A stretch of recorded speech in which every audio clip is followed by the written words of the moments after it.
de l'étoile équatoriale. Le bilan est positif. Nous avions comme objectif de renforcer surtout la coopération économique et la coopération culturelle. Effectivement, après 4 ans que je suis ici, je pense que le ministre l'a dit, le bilan est positif. On a revitalisé la coopération économique, il y a des perspectives, surtout après la visite du président de la République gabonaise, chef de l'État, le 16 au 19 mai. Il y a à ce moment des délégations ici, dans le secteur économique et dans le secteur culturel. Je pense qu'on a donné vraiment une grande impulsion à travers les semaines culturelles, mais surtout de chaque année. Pour sa part, le chef de délégation de l'Union européenne au Gabon, Christina Martins Barira, a échangé avec le ministre Poltungui sur la volonté des partenaires européens de voir le Gabon membre non permanent du Conseil de sécurité des Nations Unies, opposé à une reconnaissance de l'Ossétie du Sud et de l'Abkhazie, 2 États appartenant historiquement à la Géorgie, mais qui se sont autoproclamés indépendants et souverains en 2008 et qui mèneraient actuellement à travers le monde une intense campagne diplomatique en vue de leur reconnaissance officielle. Pour nous, c'est une préoccupation que nous partageons d'ailleurs avec nos collègues américains et avec d'autres pays membres des Nations Unies. Cette fragmentation, on considère qu'elle n'apporte rien de bon pour les populations et qu'on doit faire un effort pour que les problèmes à l'intérieur des pays soient résolus d'une façon pacifique et ne donnent pas des résultats comme ça. Et surtout, dans le cas de l'Union européenne, c'est une préoccupation encore plus grande, étant donné que c'est dans le voisinage, dans notre voisinage européen. Le gouvernement qui appréciera aussi le message du haut commissaire des Nations Unies aux réfugiés remis au ministre Poltungui par M. Georges Ikotobo, directeur du bureau Afrique au siège du HCR à Genève en Suisse. L'épineuse question actuelle est celle de la situation des réfugiés congolais et demandeurs d'asile dont la date butoir pour le maintien du statut de réfugié expire le 31 juillet prochain. Merci Patrick Simongoy pour toutes ces précisions et pour être tout à fait complet sur les activités du ministère des Affaires étrangères. Ajoutons qu'il est prévu demain à partir de 10 h dans les locaux de ce département un point de presse. L'échange avec la presse vise à informer sur la tenue du 11 au 15 juillet prochain des assises de la 10e conférence des ambassadeurs et les enjeux liés à cet événement qui vise à s'approprier la vision politique du chef de l'État d'un Gabon émergent. Le 8 juillet à 9 h au palais de justice, les nouveaux ambassadeurs prêteront serment conformément à la loi. Cela dit, au ministère de l'Éducation nationale et de l'enseignement supérieur, le patron de ce département ministériel, Séraphin Mundunga, a conféré tour à tour avec le ministre de l'enseignement supérieur du Congo et la directrice générale de calcul conception 3 dimensions du Burkina Faso au compte rendu dans cet élément d'Octavie Yolande V et Félix Moudi Bangoui. Cette rencontre entre le ministre de l'Enseignement supérieur et son homologue congolais s'inscrit dans le prolongement du forum des partenariats publics-privés qui vient de se tenir dans notre pays. Le tête-à-tête entre les deux hommes vient appuyer l'une des recommandations des assises de Libreville, le projet de construction de l'Institut des métiers du pétrole au Gabon. Au Congo ici, nous sommes intéressés par ces formations et nous souhaitons faire des choses en commun dans ce domaine des métiers du pétrole. Lorsqu'une filière a été créée dans l'un de nos pays, l'autre s'intéresse à d'autres filières, de telle sorte que nous ayons des formations complémentaires et que tous nos étudiants, qu'ils soient gabonais, congolais, camerounais, puissent bénéficier de ces formations dans nos pays. Autre personnalité au cabinet du ministre Séraphin Mundunga, la directrice générale de l'entreprise burkinabé de calcul conception. La patronne du bâtiment et la construction est venue discuter des possibilités d'investissement dans le secteur de l'éducation. Je développe des écomatériaux, notamment à partir de la latérite. Et j'avais eu l'occasion de lui montrer mon entreprise et de parler de partenariat public-privé. C'est-à-dire que nous avons monté avec la Fondation Deuxieux un partenariat dans une société qui s'appelle Imodev, qui s'occupe du financement de la construction, de l'exploitation et de la maintenance des logements étudiants. Dans ce sens, cela permet aux instituts, aux universités de se recentrer sur leur cœur de métier, c'est-à-dire l'enseignement, et de permettre à des privés de développer leur savoir-faire à travers ce partenariat. La multiplication de ces partenaires vise un seul objectif, mettre nos universités sur l'autoroute de l'excellence. Avant de retrouver Jean-Éric pour le séminaire sur les collectivités locales dans les médias, nous recevons le conseiller en communication du ministre des Transports, M. Mberamba. Bonsoir. Bonsoir. Alors, vous êtes ici pour une communication liée à l'audit des compagnies aériennes nationales menées par l'ANAC. Nous vous écoutons. Merci bien. Communication sur la situation des compagnies aériennes nationales.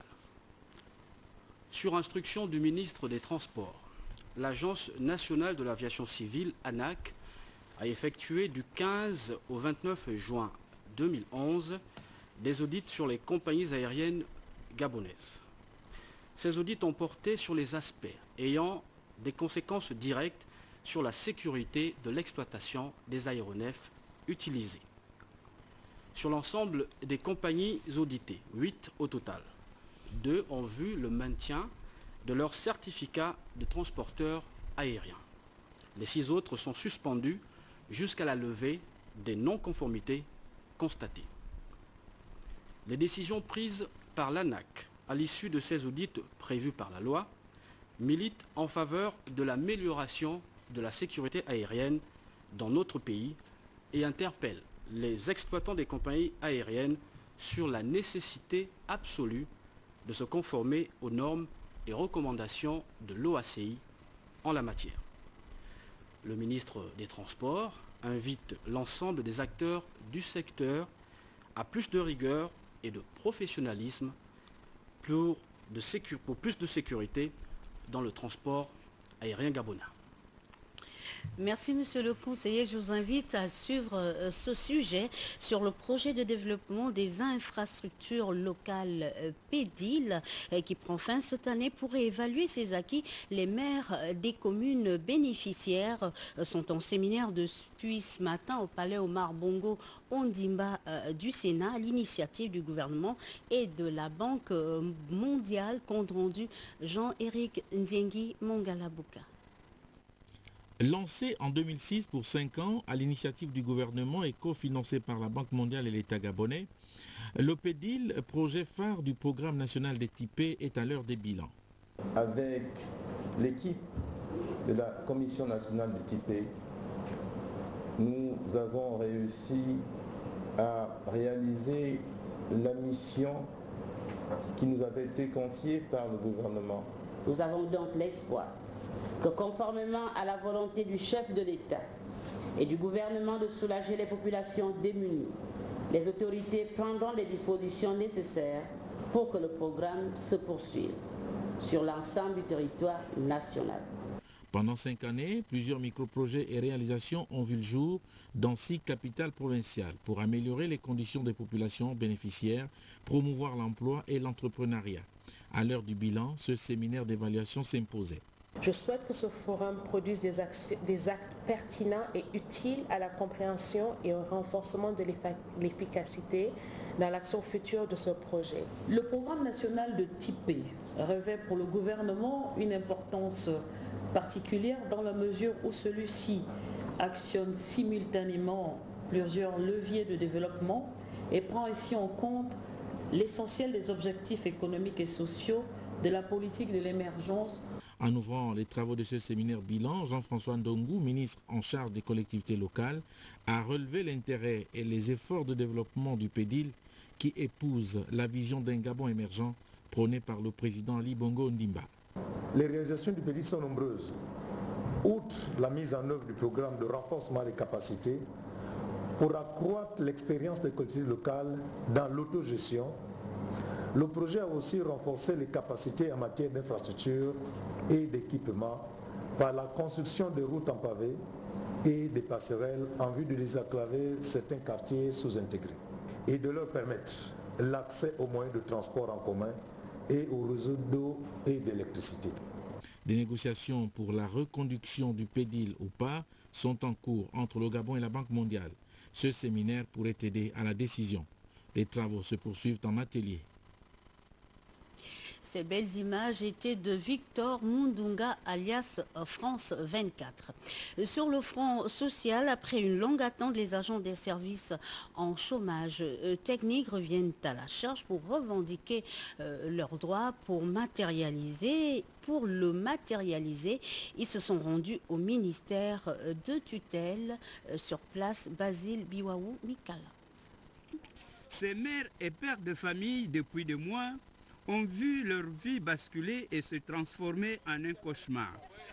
Mis en chômage technique par leur employeur, ils attendent le versement de leurs droits qui malheureusement tarde à venir, d'où ce mouvement d'humeur qui traduit leur exaspération. En fait, il s'agit exactement des arriérés de salaire. Parce que depuis que la situation d'Air Service a commencé, nous avons été patients parce qu'on attendait les salaires. On nous a mis en chômage technique et il fallait qu'on perçoive quelque chose par rapport à ce chômage technique. Il s'agit de 10 mois. Ces pères et des mères de famille qui attendent ces salaires, qui vivent de ça, qui doivent payer des loyers, qui doivent soigner leurs enfants. Et nous avons le droit de mieux vivre. Et c'est pour ça que je sollicite vraiment l'intervention du président de la République. Voir s'il peut nous aider, s'il peut aider ses frères, ses petits frères gabonais qui sont dans cette situation. Dans l'espoir de sortir de cette impasse, il compte sur l'arbitrage des plus hautes autorités de la République dans les meilleurs délais. Le reste de l'actualité avec notre consoeur Marie-Josée Ndombi qui présente ce soir le générateur mécanique qui permet de lutter contre le changement climatique. Et c'est une invention de notre compatriote Steve Rostamba. Vous l'avez compris, c'est dans le cadre du prix scénariste. Reportage. Du générateur mécanique, une invention de Steve Rostamba. Une machine dont le fonctionnement fait appel à l'utilisation de l'eau comme principe actif et non de l'électricité, du gaz, encore moins du carburant. Ici, c'est le premier récipient, le réservoir qui va contenir toute l'eau nécessaire au fonctionnement de cette machine. Nous allons déverser une quantité d'eau ici qui va dégouliner dans cette masse liquide.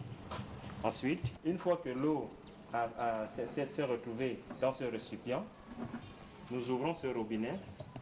Ensuite, l'eau va se déverser dans le récipient du bas. À partir de là, celui-ci, qui est le système à pompage d'eau, va ramener de